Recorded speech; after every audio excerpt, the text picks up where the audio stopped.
It's Friday the 27th of July, affected by the longest eclipse for a century. The full moon is conjunct with Mars, making us feel strong, but the red planet is also in retrograde, so look out for fated events doomed to repeat themselves. You're listening to episode 16 of Permanently Moved.online, a podcast written, recorded, and edited in an hour by me at the JMO.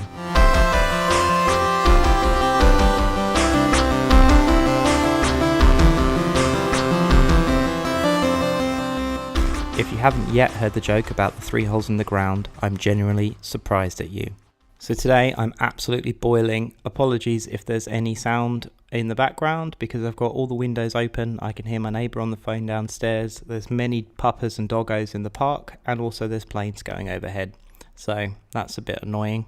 But quite frankly, it's just too hot for me to get the room divider thing out and cover it in a red blanket and put it in front of my desk to create a little audio booth like I usually do, because I'm absolutely melting. Should start off 1 minute in saying hello to all of the new subscribers. Not sure where you've come from, but I'm happy to have you here and listening. I hope you enjoyed last week's episode on Speed Gibson. It was certainly the most ambitious and fun episode that I've made so far, dropping in all of the samples and things, and I'm excited to make more like it. So I just turned 33 this week. I can't really believe it. 33. Considering that I thought I was going to die when I was 17 when I got Crohn's disease, I think I've had a good run so far. If you'd like to give me a belated birthday present, please go onto iTunes and rate this 5 stars, as it helps other people find it, and then they can listen to my dulcet tones too. But more seriously, with my birthday and the space weather this week, I've been using it as an opportunity to reflect. Ivy from CircleThrice.com calls it a time of mending nets. And if you don't already subscribe to her newsletter, I highly recommend it. I've certainly got a lot out of it. So what nets have I been mending? Well, I've been looking at medium and long-term goals, talking to Eve about the farm, and looking at all the short and medium-term steps or stepping stones needed to be crossed to get there. The trick I've always thought is to look for the short-term Karens that are just in eyesight. Sometimes these might take you out of sight of your eventual goal, but by having a strong resolution that these waypoints are on the journey, you should optimize your route towards them. Occasionally, in the future, something will happen, or a new opportunity will arise, and your present self will have a moment of realization that the route or decision taken in the past was exactly the reason this possibility is open to you today. The past and present dissolves and connects together somehow. Past Jay nods at future Jay in recognition that he was doing his best with what he had at the time. Recently, especially this year, one of those past Karens was the ThoughtMenu.com, a DIY nomadic talk series that I started in summer of 2012 alongside Mr. Ben Vickers, Gaia Marcus, congratulations on your recent engagement by the way, and Susanna Unsworth.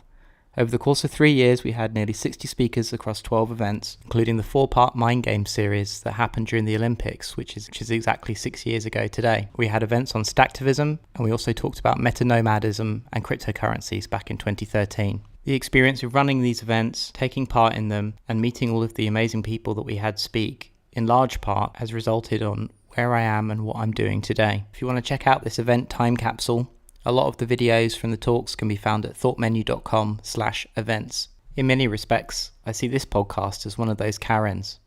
At some point in the future, the skills, time, and effort that I'm putting into this will dissolve, and I will nod at my future self going, told you so. In the meantime, it's just another stepping stone because I have another podcast that I'll be launching later this year, and I hope you'll listen to that one too. I'm really looking forward to it. But that's probably enough of you listening to me about how I try and navigate life. Much of the net mending has been making lists of things like get fitter, grind out work, and be more productive. Speaking of work, after this, I'm going to continue sorting out some slides that I've got to put together for next week on citizen sci-fi and solarpunk. And I also need to start thinking about putting together my notes for a talk that I'm giving in Amsterdam in September. If you're around, I'll be speaking on the 27th at Coded Matters, Terrafiction, an evening program about art, sci-fi, and imagining future worlds and sustainable living on Earth and beyond. The line in the press release says, solarpunk researcher and technology theorist Jay Springett lays out the strategic narrative of land as platform, which grafts the organizational logic of digital ecologies back onto the living soil. I think it's going to be a great talk, and some of the other speakers at the event look absolutely fantastic, and I'm really looking forward to it. So if you're in Amsterdam, you can pick up tickets at codedmatters.nl for the 27th of September, and the event is Terrafiction.